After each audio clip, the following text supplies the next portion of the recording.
கர்த்தருடைய பரிசுத்த நாமத்திற்கு ஸ்தோத்திரம். இன்னைக்கு நம்ம சங்கீதம் 89வது அதிகாரம் 22 24 வரை தியானிக்க இருக்கிறோம். சங்கீதம் 89 22 24 வரை ஜெபத்தில் இந்த செய்திக்குள்ளே கடந்து செல்லும். எந்தன் அன்புள்ள ஆண்டவர் இயேசுவே, நான் உந்த நாமத்தை போற்றிடுவேன். உம்மை போல் ஒரு தேவனை பூமியில் அறிந்திடேன். உயிர் தந்த தெய்வமே நீர், உம்மை போல் ஒரு தேவனை பூமியில் அறிந்திடேன். உயிர் தந்த தெய்வமே நீர்.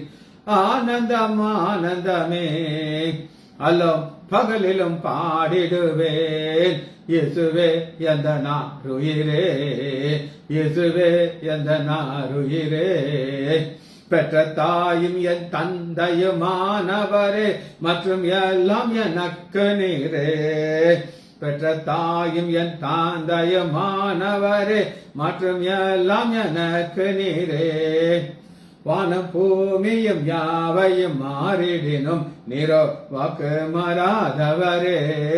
வானம் பூமியும் யாவையும் மாறிடினும் நீரோ வாக்கு மாறாதவரே. ஆனந்தம் ஆனந்தமே அல்லும் பகலிலும் பாடிடுவேன். இயேசுவே எந்த நாருயிரே, இயேசுவே எந்த நாருயிரே. உயர் அடைக்கலத்தில் என்னை வைத்தவரே, உந்த நாமத்தை நம்பிடுவேன். உயர் அடைக்கலத்தில் என்னை வைத்தவரே, உந்த நாமத்தை நம்பிடுவேன். உம்மை அல்லாது பூமியில் யாரையும் நம்பிடேன். உயிருள்ள தெய்வமே நீர், உம்மை அல்லாது பூமியில் யாரையும் நம்பிடேன். உயிருள்ள தெய்வமே நீர். ஆனந்தம் ஆனந்தமே அல்லாம் பகலிலும் பாடிடுவேன். இயேசுவே எந்த நாருயிரே, இயேசுவே எந்த நாருயிரே.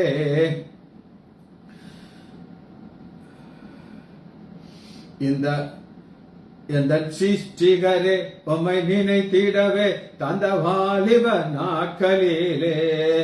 எந்த சிருஷ்டிகரே, உம்மை நினைத்திடவே தந்த வாலிப நாட்களிலே. இந்த மாய உலகத்தை வெறுத்திட அளித்திரே பரிசுத்த ஜீவியமே. இந்த மாய உலகத்தை வெறுத்திட அளித்திரே பரிசுத்த ஜீவியமே. ஆனந்தம் ஆனந்தமே அல்லும் பகலிலும் பாடிடுவேன். இயேசுவே எந்த நாருயிரே, இயேசுவே எந்த நாருயிரே. பான் வெள்ளியுமோ பெரும் பேர் புகழோ பண ஆஸ்தியும் வீணல்லவா. பான் வெள்ளியுமோ பெரும் பேர் புகழோ பண ஆஸ்தியும் வீணல்லவா. பரலோகத்தின் செல்வமே என் அருள் இயேசுவே, போதும் எனக்கு நீரே. பரலோகத்தின் செல்வமே என் அருள் இயேசுவே, போதும் எனக்கு நீரே. இயேசுவே நாமத்தினாலே ஜெபங்களுக்கு தாவே ஆமென். கர்த்தருடைய பரிசுத்த நாமத்திற்கு ஸ்தோத்திரம். லீலா பிரைஸ் தி லார்ட். நம்ம சங்கீதம் 89வது அதிகாரத்தை தியானித்துக் கொண்டிருக்கிறோம். சங்கீதம் 89. இதுல ஒரு திருவுகள் வார்த்தை உங்களுக்கு நான் சொல்லி கொடுத்தேன். அது என்ன அப்படின்னு கேட்டீங்கன்னா, அவன் அவர்கள். அவன் அப்படின்னா தாவீதை குறித்து சொல்றாங்க. அவர்கள் இஸ்ரேல் மக்கள். இஸ்ரேல் மக்களுக்கு ஆண்டவர் தன்னுடைய வல்லமையை வெளிப்படுத்துகிறார். எப்படி வெளிப்படுத்துகிறார் அப்படின்னு கேட்டீங்கன்னா, அது 8வது வசனத்துல பார்க்கலாம். சங்கீதம் 89வது அதிகாரம் 8வது வசனம். சேனைகளின் தேவனாகிய கர்த்தாவே, உம்மை போல் வல்லமையுள்ள கர்த்தர் யார்? உம்மை போல் வல்லமை உள்ள கர்த்தர் யார் அப்படின்னு கேட்டீங்கன்னா, the most powerful God. எத்தனையோ விக்கிரகங்கள் இருக்குது, ஆனா நம் ஆண்டவர் தான் இது. இவர் தன்னுடைய வல்லமை எப்படி வெளிப்படுத்தினார் அப்படின்னு கேட்டீங்கன்னா, பெரிய சமுத்திரத்தின் பெருமையை ஆளுகிறது. ராகாப்பை வெட்டுண்டவனை போல் கொடுக்கிறது. இந்த செங்கடலை ரெண்டா பிளக்கத்தான் சமுத்திரத்தின் பெருமையை ஆளுகிறது. சமுத்திரத்தின் பெருமைங்கிறது, சமுத்திரத்தின் மேல யாருக்கு அதை செய்ய முடியும்னா, கிரியேட்டர். எந்த சிருஷ்டிகரே, உம்மை நினைத்திடவே தந்த வாலிப நாட்களிலே. சிருஷ்டிகர் என்னை சிருஷ்டித்தார், சமுத்திரத்தை சிருஷ்டித்தார். அந்த சமுத்திரத்துக்குள்ள அவருக்கு ஒரு வல்லமை இருக்கு. அந்த வல்லமையை காட்டினது அவர்கள் இஸ்ரேல் மக்களுக்கு.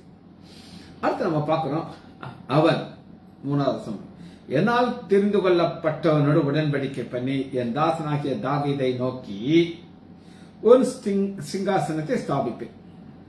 தாவீதுக்கு ஒரு சிங்காசனத்தை ஸ்தாபிக்கிறார். அந்த சிங்காசனத்துல பிரச்சனை வரும்.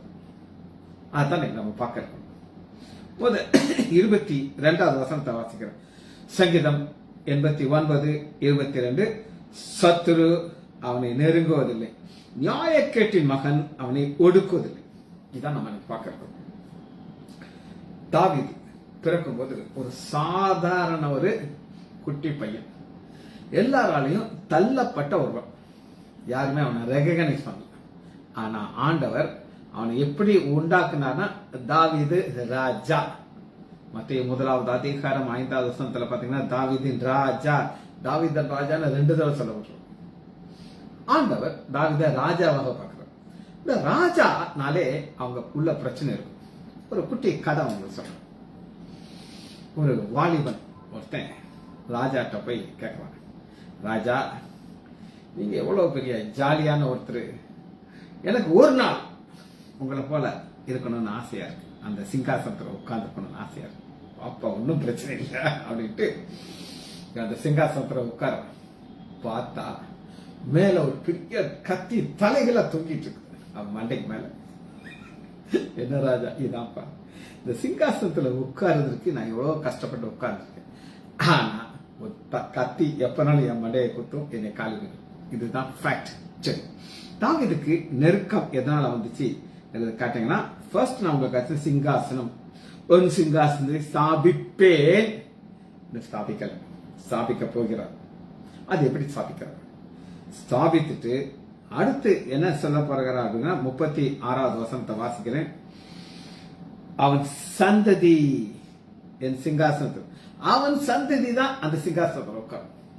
எத்தனையோ ராஜாக்கள் தங்களுடைய கொஞ்ச நாள்ல ஒரு எதிரி அவனை கொண்டுட்டு அந்த சிங்காசனம் உட்கார்ந்துருப்பான். ஆனா அந்த இன்னைக்கு நம்ம பார்க்கிற 22வது வசனத்துல, சத்துரு அவனை நெருக்குவதில்லை, நியாயக்கேட்டின் மகன் அவனை ஒடுக்குவதில்லை. எதற்காக அப்படின்னு நீங்க கேட்டீங்கன்னா, 29வது வசனத்தை நான் உங்களுக்கு வாசிக்கிறேன். சங்கீதம் 89:29, அவன் சந்ததி என்றதுக்கு அவன் ராஜாசனம், சந்ததி ராஜாசனம். சந்ததியில யார் தான் வரணும் அப்படின்னு கேட்டீங்கன்னா, சாலமோன். சாலமோன் பிறக்கிறதுக்கு முன்னாடியே அவனுக்கு பேரை கொடுத்தார். பிறக்கிறதுக்கு முன்னாடியே அவனை குறித்து என்ன திட்டம் அப்படின்னு கேட்டீங்கன்னா, உன் சந்ததியில சாலமோன் எழுப்புவேன், அந்த சாலமோன் தான் எனக்கு ஆலயத்தை கட்டும், அதை மாற்ற முடியாது. சரி, இதை குறித்து சில காரியங்கள் நம்ம பார்க்க போறோம். 1 ராஜாக்கள் 1வது அதிகாரம் 37வது வசனம். இதுதான் காட்ஸ் பிளான். ஆனா அந்த காட்ஸ் பிளான் அடிக்கிறதுக்கு சாத்தா வருவான். அதை பார்ப்போம். கர்த்தர் ராஜாவாகிய ஆண்டவரோடு எப்படி இருந்தாரோ, ஆண்டவர் தாவீது, அப்படியே அவர் சாலோமோனோடும் இருந்து தாவீதின் ராஜாவாகிய என் ஆண்டவருடைய சிங்காசனத்தை பார்க்கலாம், அவருடைய சிங்காசனம் பெறுவா. இது தீர்க்கதரிசி சொல்கிற ஒரு வார்த்தை. சரி, இப்ப பிரச்சனை எப்படி ஆரம்பிச்சு அப்படின்னு கேட்டீங்கன்னா, 1 ராஜாக்கள் 2வது அதிகாரம் 5வது வசனம். இதுதான் சத்ரு. அவன் தகுதி கிடையாது பாருங்க. ஆனா அவன் என்ன சொல்றான் கேட்டீங்கன்னா, அவனுடைய தகப்பன் சரி ஆகிக்கு பிறந்த அதோனியா என்பவன் நான் ராஜா ஆவேன் என்று தன்னை தானே உயர்த்தி தனக்கு ரதங்களையும் குதிரை வீரர்களையும் தனக்கு 50 சம்பாதித்தான். சரி, நேற்று இப்ப நாங்க திருவாண்டத்துல வந்திருக்கோம், ஒரு மீட்டிங் அட்டன் பண்றோம். அங்க இருக்கிறது ஒரு அபார்ட்மெண்ட். இந்த அபார்ட்மெண்ட்ல ஒரு அசோசியேஷன் இருக்கு. அந்த அசோசியேஷன்ல president, secretary, treasurer, joint secretary, இப்படி சில ஒரு 12-13 போஸ்ட் அவங்க செலக்ட் பண்ணணும். இதுல நேற்று ஒரு லேடி, ஒரு 40 வயசு இருக்கும், அவளை பார்த்தீங்கன்னா ஒரு பெரிய ரவுடி பொம்பளை மாதிரி இருக்காங்க. எல்லாரும் குவைட்டா இருக்காங்க. இந்த அம்மா கையை தூக்கி நான் பிரசிடென்ட் ஆக எனக்கு ஆசை இருக்குது, நான் இந்த எலெக்ஷன் நிக்க போகிறேன்னு கையை தூக்கிச்சு. இந்த மாதிரி. அப்ப அந்த பிரசிடென்ட்டும் செக்ரட்டரியும் சொல்றாங்க, ஏமா அந்த மெயின்டெனன்ஸ்னு சொல்லி நாங்க மாசம் 3000 ரூபாய் கட்டணத்துக்கு யோசிச்சு பார்த்துக்கோங்க.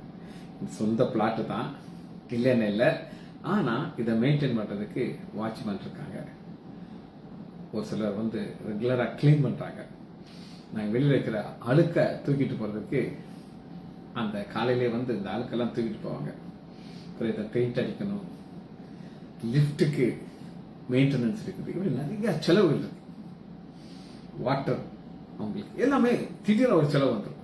ஸோ அதுக்காக நாங்க மாசம் 3000 ரூபாய் கட்டணும். இந்த அம்மா ஒரு 4 மாசம் கெட்டாம கையை தூக்கிடுச்சு, நான் பிரசிடென்ட் ஆகணும்னு சொல்லி. அப்ப அவர் சொல்றாரு, நீங்க 4 மாசம் கெட்டல, உங்களுக்கு தெரிய மாட்டேன். அது கெட்டாததுக்கு காரணம் நான் இல்லைன்ட்டு ஒரு எக்ஸ்கியூஸ் சொல்லிட்டு இருக்கு. அதையும் நான் உங்களுக்கு சொல்றேன். இந்த அம்மா அந்த அபார்ட்மெண்ட் வாங்கும் போது வேற ஒரு ஆள்கிட்ட இருந்து விலைக்கு வாங்கிச்சு. அவரு 4 மாசமா கெட்டாம இந்த அம்மா எடுத்துட்டார். சோ இது என்ன சொல்லுது, நான் இன்னைக்கு தான் எடுத்தேன், பழைய பாக்கிய நான் கட்டணும் அவசியம் இல்லைன்னா அது ஆர்கியூமெண்ட். ஆனா பாய்லா என்ன சொல்லுதுன்னா, உன் பேர்ல ஒரு வீடு அபார்ட்மெண்ட் இருந்தா பாக்கி இருந்துச்சுன்னா நீ நிக்க முடியாது. அவங்க 2 பேரும் சொல்றாங்க, நீங்க எலெக்ஷன்ல நிக்கணும்னா அங்க நம்ம பாய்லாவை மாத்தணும், ஆனா பாய்லாவை மாத்துறதுக்கு எங்களுக்கு பவர் கிடையாது. அம்மா கையை தூக்கிச்சு, ஒரு சேடா உட்காந்துருச்சு. ஆனா எங்க எல்லாருக்கும் ரொம்ப பிடிச்ச ஒரு பையன் இருக்கான், நிக்கில் பேர். அவருக்கு வேலை கிடையாது, அங்கதான் இருப்பாரு, அபார்ட்மெண்ட்ல இருப்பாரு. அவர் ஒரு கடவுள் மாதிரி எல்லா இடத்துலயும் நிற்பாரு. அவரை பார்க்க முடியாத இடமே இருக்காது, எல்லா இடத்துலயும் இருப்பாரு. ஏன்னா மனைவி சம்பாதிக்குது, எல்லாம் ஜாலியா சுத்திட்டு இருப்பாரு. நிக்கிலுக்கு செக்ரட்டரி போஸ்ட் நாங்க கொடுக்கறோம்ட்டு ஒருத்தர் சொன்னாங்க. கை தட்டுனதை பார்த்தீங்கன்னா டாப்பு டாப்பு டாப்புன்னு அந்த இடமே திரிக்கிற அளவுக்கு கை தட்டு வந்துருச்சு. அவன் சொல்றாரு, நிக்கில் எங்க ஃப்ரெண்ட், ரொம்ப சின்ன பையன், என் அங்கிள் நான் கூப்பிட்டோம். நான் எனக்கு இந்த போஸ்ட் கொடுத்தாலும் கொடுக்காட்டாலும் நான் அந்த வேலையை செஞ்சிட்டு இருக்கேன். இதுக்கு எனக்கு போஸ்ட் எதுக்கு போஸ்ட்னு கேட்கற பாத்தியா, அதனால நீ நிக்கணும்ட்டு. அப்ப ஒருத்தர் சொல்றாங்க, நிக்கில ப்ரப்போஸ் பண்ண உடனே கை தட்டுனதை நீங்க பாத்தீங்க, ஆனா உங்க பேரை நீங்களே ப்ரப்போஸ் பண்றீங்க, ஒருத்தர் கூட கை தட்டல. அந்த அம்மாவுக்கு ரொம்ப ஷேமா போச்சு.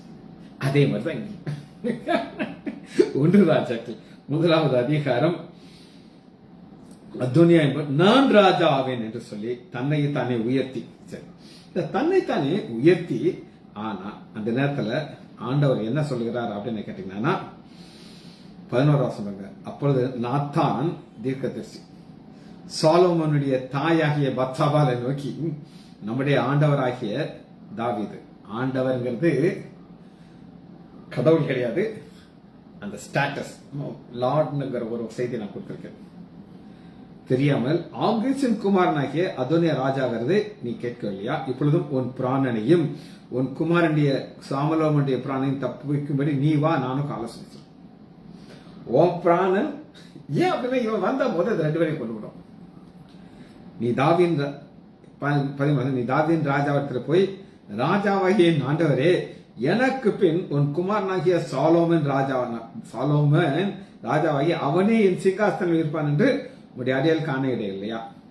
அதோனியா ராஜா என்ன அவர்கிட்ட கேள். இந்த நடந்துட்டு இருக்கு. இப்ப அதுக்குள்ள எல்லாமே ஒரு குரூப், ஒரு கூட்டம் இவருக்கு சப்போர்ட் பண்ணாரு. அந்த 3 பேர் தான் எதிரி. அது அவங்களத்தான் நம்ம எப்படி பாக்குறோம் அப்படின்னு கேட்டா, இந்த 3 பேரை நம்ம பாக்குறோம். சத்துரு, நியாயக்கெட்டின் மகன். இந்த 3 பேர் யாருங்கிறத நான் உங்களுக்கு காட்டுறேன். 1 ராஜாக்கள் 1வது அதிகாரம்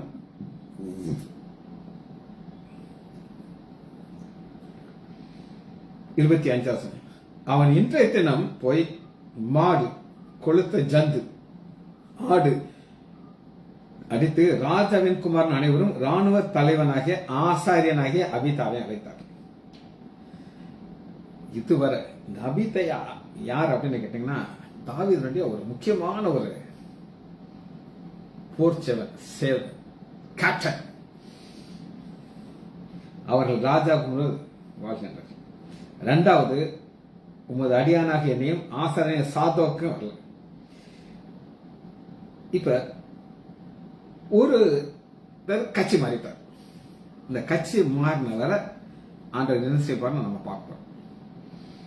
1:5 2வது அதிகாரம் 15வது 12 வாசிக்கிறேன். சாலமோன் தன் தகப்பனாகிய தாவீதின் சிங்காசனத்தில் வீற்றிருப்பான். அந்த ராஜ்யபாரம் மிகவும் ஸ்திரப்பட்டது. ஆண்டவர் செய்ய நினைப்பதை ஒருத்தர் என்ன செய்ய முடியாது, தடை பண்ண முடியாது. இப்ப இந்த அதோனியா சும்மா இருப்பானா? சும்மா இருக்க மாட்டான். சரி, அடுத்த குறிப்பா நம்ம வசந்த வாசிக்க போறோம். சங்கீதம் 89வது அதிகாரம்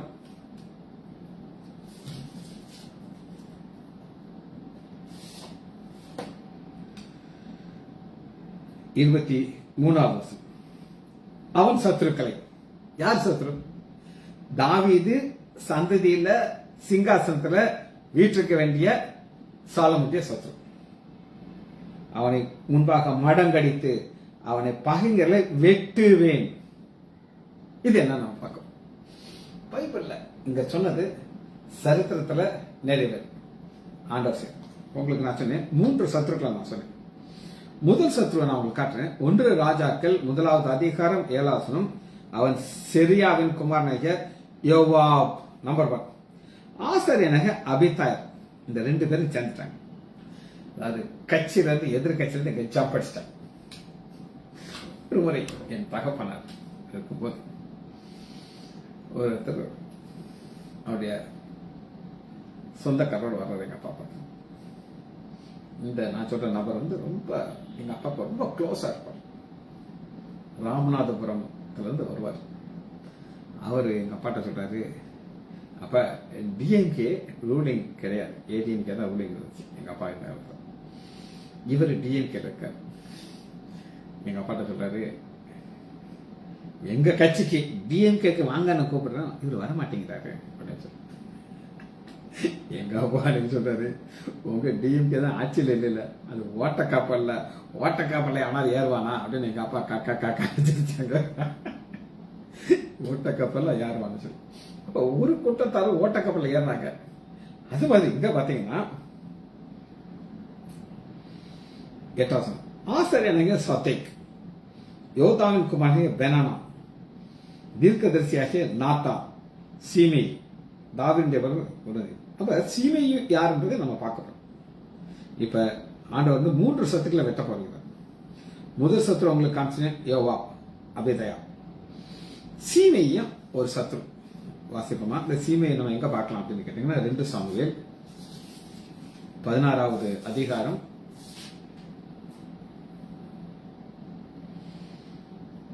5வது. 2 சாமுவேல் 16:5.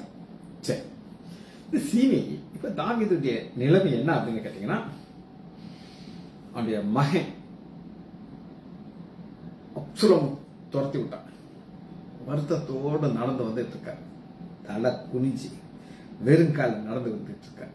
அப்ப இந்த சீமையை ஒரு ரோட்ல போற வய எப்படி பேசுறான் அப்படின்னு கேட்டீங்கன்னா, தாவீது பாகுரை மட்டும் வந்தபோது, இதோ சவுல் வீட்டு வம்சத்தா இருக்கிற கோராவின் குமாரனாகிய சீமையின் பேரில் ஒரு மனுஷன் அங்கிருந்து புறப்பட்டு தூஷித்து கொண்டே நடந்து வந்தான்.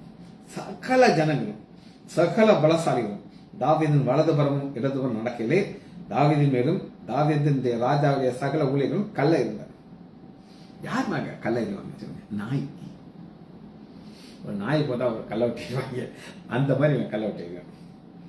சீமையை அவனை தூஷித்து தாவீதை, ரத்த பிரியனே, பேலியாளின் மகனே, தொலைந்து போ, சவுலின் ஸ்தானத்திலே ராஜாவாக உண்மையில் கர்த்தர் சவுலின் வீட்டார் ரத்தப்பலி திரும்ப பண்ணினார். கர்த்தர் ராஜபாரியத்தை உன் குமாரனாகி அப்சலோம் கையில ஒப்பு கொடுத்தா. ராஜா ஆயிட்டாங்கிற கெத்துல பேசுறான் சீமை. இந்த கேரக்டர் ரொம்ப பிடிக்கும். யாருக்கு நல்ல கேரக்டர்னால கிடையாது, கெத்தா இருக்கான் பாருங்க. இப்ப ஒரு சீஃப் மினிஸ்டர் வந்து போயிட்டு இருக்காரு, ஸ்டாலின் இருக்காரு. நீங்க பக்கத்துல போக முடியாது, கல்ல விட்டு எரிஞ்சு பாருங்க, உங்களை அப்படியே அப்பளம் வைக்கிறாங்க. 9 அப்பொழுது சிரியாவின் குமாரனாகிய அபிசாய் ராஜாவை பார்த்து, அந்த செத்த நாயை ராஜாவாகிய நான் போய் அவன் தலையை வாங்கிட்டு பெர்மிஷன் கேட்கிறார். தாவீது வேற அருள் தலையை காட்டிட்டா சொல்லி முடிச்சுவாரு. அதற்கு ராஜா இங்க தாங்க தாவீதுடைய இருதயத்தை ஆண்டவர் பார்க்கிறார். எனக்கு ரொம்ப பிடிச்ச சிச்சுவேஷன் என் வாழ்க்கையில, உங்க வாழ்க்கையில இப்படி வரும்போது நீங்க என்ன செய்யணுங்கிறது நம்ம பைபிள் சொல்லி கொடுக்கும். அதற்கு ராஜா, சிரியாவின் குமாரனே, எனக்கும் உங்களுக்கும் என்ன, அவனே நீ தூஷிக்கட்டும், தாவீதை தூஷிக்க வேண்டும் என்று கர்த்தர் அவனுக்கு சொன்னார். சகலமும் ஆண்டுடைய சித்தம் இல்லாம நடக்குது. நம்முடைய தலையில இருக்கிற முடி கூட அவருடைய சித்தம் இல்லாம கீழே வராது. கர்த்தர் ஆகையால் ஏன் இப்படி செய்ய? பின்பு தாவீது அபிசாயை தன் ஊழியக்காரர் எல்லாரையும் பார்த்து சொல்றாரு, ஏதோ என் கற்ப பிறப்பான என் குமாரனே, என் பிராணனை வாங்கத்த இந்த பென்யமீன் எத்தனை, அவன் என்னை தூஷிக்கட்டும், அப்படி செய்ய கர்த்தர் அவனுக்கு கட்டளை இருக்கிறார். இப்படி உங்களால் சொல்ல முடியும்?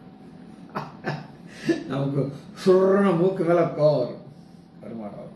இவன் யாரு, இவன் என்னைய சொல்லிட்டானே, ஆனா ஆண்டவர் சொல்லிதான் இவன் தூசிக்கிறான்னு சொல்றான். இதாங்க கீ வார்த்தை சொல்றேன், நல்லா தயவு செய்து கவனமா கேட்டுக்கோங்க. உங்க சிந்தை ஃபுல்லா இங்க இருக்கணும். ஒருவேளை 12 2 சாமுவேல் 16:12 ஒருவேளை கர்த்தர் என் சிறுமையை பார்த்து இந்த நாளிலே அவன் நிந்தித்த நிந்தைக்கு பதிலாக எனக்கு நன்மையை சரி கட்டுவார். இது கீப்கல் அரிசிவாரு எனக்கு கொடுப்பாரு, ஆனா நான் வாயவே திறக்கக்கூடாது. என்ன செய்யக்கூடாது? வாயவே திறக்க. இதுதான் காட்ஸ் பிளான். சீமை இவன் தூஷிச்சுட்டுங்கிறான். ரெண்டாவது அதோனியா. நான் உங்களுக்கு சொன்னேன், அதோனியா தான் நம்பர் 1 எதிரி. ஆண்டவர் இவனை எப்படி கதையை முடிக்க போகிறார். 23 அவன் சத்துருக்களை பன்மையில கொடுத்திருப்பாங்க. அவனுக்கு முன்பாக மடங்கடித்து அவனை பகைக்கர்களை வெட்டுவேன். அதனுடைய இடத்தை நான் காட்ட போறேன். 2வது அதிகாரம் 24 1 ராஜாக்கள் 2:24. இவன் சும்மா இருக்கணுமா இல்லையா? நீ என்ன போய் கேட்டிருக்கான் அப்படின்னு கேட்டீங்கன்னா, தாயாகிய பத்சேபாள்கிட்ட போய் என்ன சொல்றா அப்படின்னு கேட்டீங்கன்னா,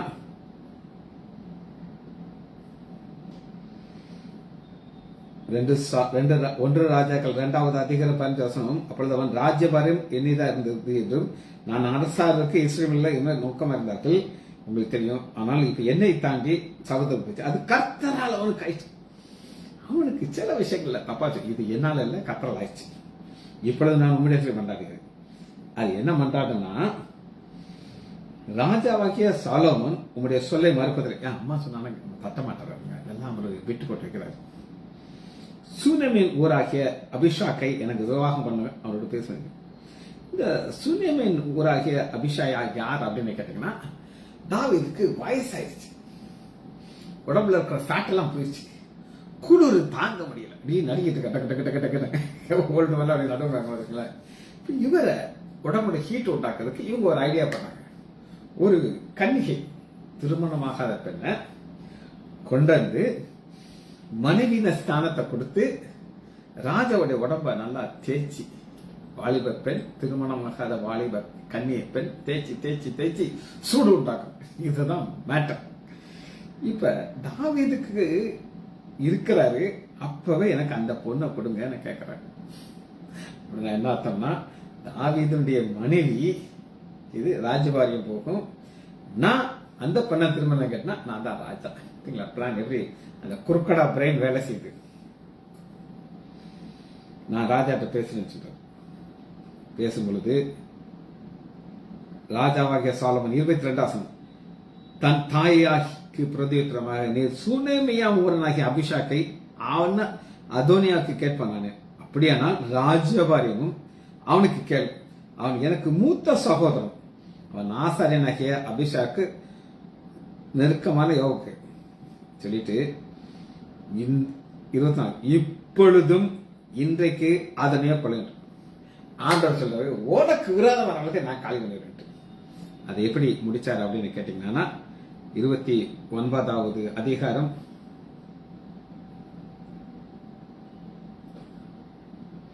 அதோனியா 26வது வசனத்தை நான் உங்களுக்கு காட்டுறேன். 26 25 கதையை முடிச்சாச்சு. யோதாப்பின் குமாரனுக்கு பெனனியா கட்டளையிட்டான். இந்த பெனனியா யார் அப்படின்னு கேட்டீங்கன்னா, ஒரு வெப்பன். இப்ப நாங்க சர்ஜரி பண்றதுக்கு ஒரு நைஃப் வச்சிருக்கோம், அதை வச்சு ஆப்ரேட் பண்ணுவோம். அது அறுக்காது, ஆனா நாங்க தான் அறுக்கணும். அது இந்த பெனனியா யார் அப்படின்னு கேட்டீங்கன்னா, இவன் ஒரு பவர்ஃபுல் ஒரு சேனாதிபதி. சாலமன் அப்படின்னு பைபிள் கண்டுபிடிட்டு 25 ராஜாவாகி சாலமன் யோத்தாப்பின் குமாரனாகிய பெனனியாவுக்கு கட்டளையிட்டு கொடுத்து அவனை அனுப்பினான். இவன் அவன் மேல் விழுந்து அவனை கொன்று போட்டான். சரி, ஒரு சத்ருவை காலி பண்ணியாச்சு. இரண்டாவது சத்ரு 26 ராஜா ஆசாரியனாகிய அபிதாக்கு நோக்கி, நீ உன் நிலம் இருக்கிற ஆனத்தோனுக்கு போய்விடு. நீ மரணத்துக்கு பாத்திரம் இருந்தும் நீ என் தகப்பனாகிய தாவீதுக்கு முன்பாக கர்த்தராகிய ஆண்டவருடைய பெட்டியை சுமந்ததனால் என் தகப்பன் அனுபவிச்ச உபத்திரத்துல நீ அனுபவிச்ச, அதனால இன்னைக்கு நான் உன்னை கொல்ல மாட்டேன். இதாங்க நன்றி உள்ள இருதயம். பெருமைக்காக நான் சொல்லல. என்னுடைய கன்சல்டேஷன் ரூமுக்கு நீங்க வந்தீங்கன்னா கம்ப்யூட்டர் இருக்கும். கம்ப்யூட்டர் பின்னாடி ஒருத்தருடைய போட்டோ அதை மாட்டிருக்கும். அது யார் அப்படின்னு கேட்டீங்கன்னா, அவர் சங்கரபாண்டி நாடார். குல்பர்கால எங்களுக்கு சீட் வாங்கி கொடுத்தார். எனக்கு மற்றவங்க சீட் வாங்கி கொடுத்தாரு. அவர் என்னால பயங்கர அன்பா இருப்பார். நம்ம அவர் பயங்கர அன்பா இருப்பார். அவருடைய வீடு விருதுநகர்ல எங்க இருக்கும் அப்படின்னா, அந்த 2வது கேட் இருக்கு பாத்தீங்களா, அப்பெல்லாம் அந்த ஓவர் இதெல்லாம் கிடையாது, இந்த ஓவர் பிரிட்ஜ்லாம் கிடையாது. எம்பிபிஎஸ் முடிச்சுட்டு 82 84 வரை அங்க பிராக்டிஸ் பண்ணிருக்கோம்.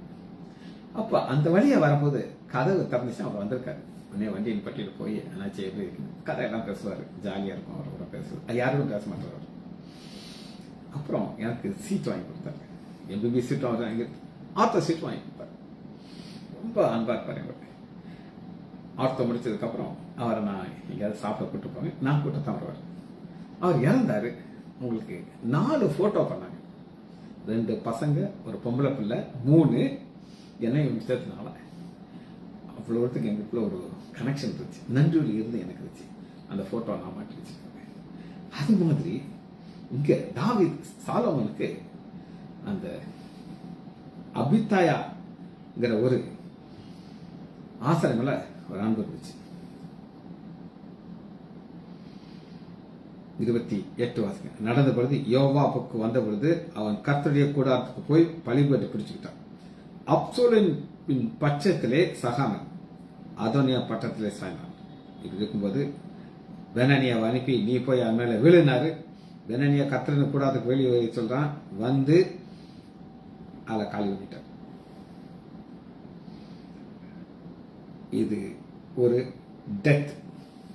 45வது வசனம் வாசிக்கிறேன். இப்ப சீமையை கதையை முடிக்கிறோம். 36வது வசனம். பின்பு ராஜா சீமையை அழைப்பித்து அவனை நோக்கி, நீ எருசலேமிலே ஒரு வீடை கட்டிக்கிட்டு அங்கிருந்து எங்காவது வெளியில போனா காலியாயிரும். நீ வெளியே போய் கித்ரோன் ஆட்டை கடக்கிற நாளே நீ சாகணும். இப்ப போய் இருந்தாரு. 33 வருஷம் போயிடுச்சு. அதுக்குள்ள அந்த பையன் துளிர் விட்டுருச்சு. ராஜாக்கு இருக்கிற பிஸில நம்மளெல்லாம் மறந்துடுவாருன்ட்டு வேலைக்காரங்க 2 பேரு வரல வேலைக்கு. இவன் சும்மா இருக்க வேண்டிய சீமை தூஷித்தவன் ஒரு கழுதை எடுக்கிறான். அப்பொழுது சீமை எழுந்து 40 வருஷம் தன் கழுதையின் மேல் சேனம் கட்டி தன் வேலைக்காரர்களை தேட காத்து போறான். அங்க போனப்ப வந்த உடனே அவன் காலி முடிச்சிட்டார். அடுத்து 24வது வசனம் பார்த்து இதை முடிக்க போகிறோம். 24வது வசனம் என்ன அப்படின்னு கேட்டீங்கன்னா, என் உண்மையும் என் கிருபையும் அவனோடு இருக்கும், என் நாமத்தினாலே அவன் கொம்பு உயரும். 49வது வசனத்துல பாத்தீங்கன்னா, ஆண்டவரே நீ தாவீதை உம்முடைய உண்மையை கொண்டு, ஆண்டோட உண்மை தாவீது மேல இருக்குங்கிறத கன்ஃபார்ம் பண்ற, உங்களுடைய உண்மை என்னோட கூட இருக்குது அப்படின்னு நான் பாக்குறோம். 24வது வசனத்துல என் உண்மை என் கிருபை அவனோட கூட இருக்கும். காரணம் என்ன அப்படின்னு கேட்டீங்கன்னா, ஆண்டவர் தாவீதை பார்க்கும்போது எப்படி பார்க்கிறாரு அப்படின்னு கேட்டீங்கன்னா, அப்போஸ்தலர் 13வது அதிகாரம் 22வது 13:22. பின்பு அவர் அவனை தள்ளி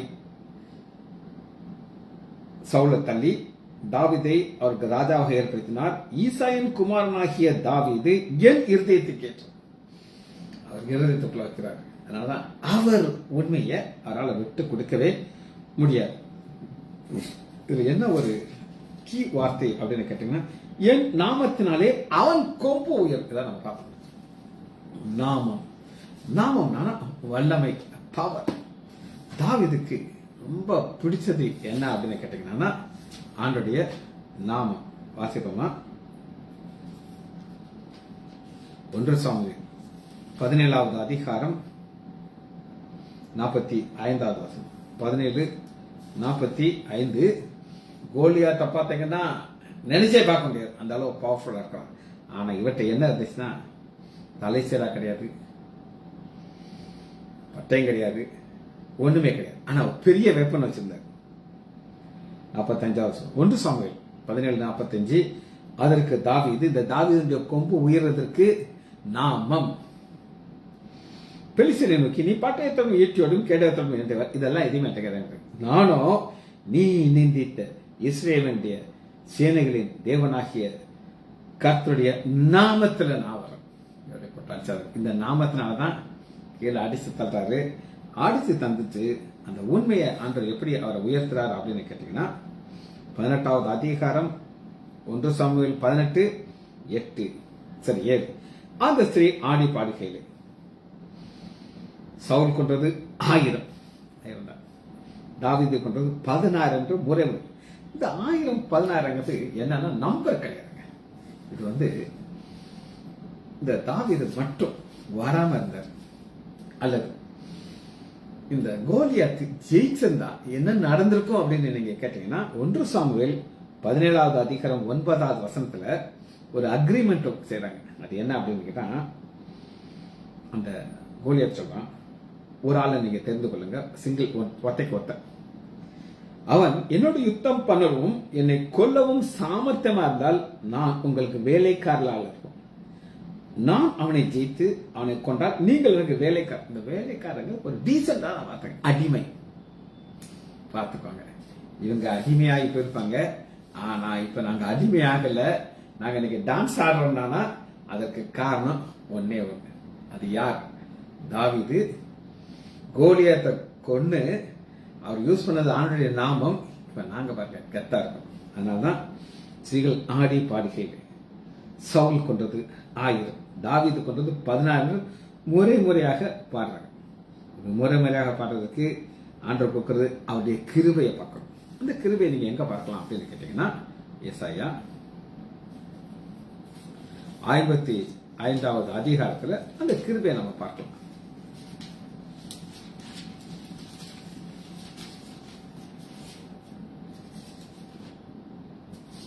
ஏசாயா 55வது அதிகாரம் 3வது வசனம். உங்கள் தாவீதுக்கு அருளின நிச்சயமான கிருபையிலே உங்களுக்கு நித்தியம். இது நமக்கு வந்துருச்சு பாத்தீங்களா? அதான் ஆச்சரியம். தாவீதுக்கு கொடுத்தது என்னன்னா நிச்சயமான கிருபை, அது நித்தியமான கிருபை. இந்த கிருபை இன்னொரு ஒரு அடிஷனலா ஒன்று காட்டுறாரு. அதை மட்டும் பார்த்துட்டு நம்ம அந்த செய்தியை முடிக்க போயிடும். அந்த கிருபை சாதாரண கிருபை கிடையாது. 1 ராஜாக்கள் 3வது அதிகாரம் 6வது வசனம். 3:6. அதற்கு சாலமோன், என் தகப்பனாய தாவீது என்னும் உமது அடியான் உமக்கு முன்பாக உண்மையும் நீதியும் மன நேர்மையாக நடந்தபடியே தேவரீர் அவருக்கு பெரிய கிருபை செய்து. சாதாரண கிருபை, பெரிய கிருபை. அந்த கிருபையில பெரிய கிருபையை கொடுத்தாரு. அந்த கிருபைக்குள்ள அப்படி உண்மையை சேர்த்து வச்சிட்டாரு. வச்சு முடிப்போமா? மகா இரக்கமும் கிருபையுமுள்ள பிதாவே, துதிக்கிறேன் ஐயா. சத்ரு கேடு மகனை முறித்து தாவீதை உயர்த்தினதுக்காக நன்றி. அதே தேவன் எங்களோட கூட இருக்கிறேன், எங்களை ஆசீர்வதிக்கிறேன். பிள்ளைகள் ஒவ்வொருவரையும் என் ஆண்டவராகிய இயேசு கிறிஸ்துவின் நாமத்தினாலே ஆசீர்வதிக்கிறேன். இயேசுவின் நாமத்தினால் ஜெபங்கள் பிதாவே. ஆமீன், ஆமீன், ஆமீன்.